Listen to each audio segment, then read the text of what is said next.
કેમ છો મિત્રો? જય ઠાકોર, જય દ્વારકાધીશ, રાધે રાધે. રોજની જેમ આજે નીકળી ગયા ઘરેથી ને પહોંચી ગયા ચોકડે બેઠા એટલે આજ થઈ ગયા દર્શન હનુમાન દાદાના.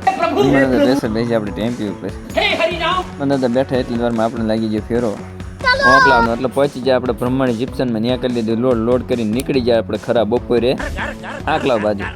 નીકળતા પહેલા આપણે ડીઝલ તો નખાવવું પડશે એટલે 270 ને 3 લીટર ડીઝલ નાખીને નીકળી જાય આપણે ગાયક ઓકલાવ બાજુ. સૌથી મોટો ગુરુ ઠોકર છે વડેલ. જેમ જેમ ખાતા જશે એમ શીખતા જશે. ખરાબ ઉપર માથે લઈને પહોંચી જાય આપણે આસુદર ગામમાં. અહીંયાથી આપણે જવાનું હતું કંઈક સોસાયટીનું નામ ત્રિલોક સોસાયટીમાં. પહોંચી જાય ત્રિલોક સોસાયટીમાં. ત્યાં કરે નાખી આપણે ટેમ્પી ખાલી કરીને નીકળી જાય બપોરે 1 વાગે કદાચ એકના સમયે પાછા નડિયાદ બાજુ. કારણ કે કડકડાઈને લાગી હતી ભૂખને તડકો ખતરનાક હતો એટલે માથે બાંધી તો કડક રૂમાલને બાંધીને પહોંચી જાય આપણે ઘરે ખાવા માટે. ખાઈને પાછા આપણે બપોર છે એટલે આવી જાય ચોકડીએ. ચોકડીએ 3-3:30 સુધી બેઠા એટલે બીજો એક ફેરો લાગી ગયો સોલર પેનલનો. એ હતો આપણે નડિયાદનો એટલે ભરી લીધો આપણે પીજ રોડેથી સોલર એક જ ભરવાનું હતું. એ ભરીને જતા રહ્યા આપણે યોગીનગરમાં ખાલી કરીને સીધું આપણે જતું રહેવાનું હતું ઘરે. કારણ કે બપોર પછી તડકો લાગી ગયો એટલે આપણે ધંધો થઈ ગયો એટલે વિચાર લીધું ઘરે વહી જઈએ. મળીએ કાલ. જય ઠાકર, જય દ્વારકાધીશ. #જય દ્વારકાધીશ.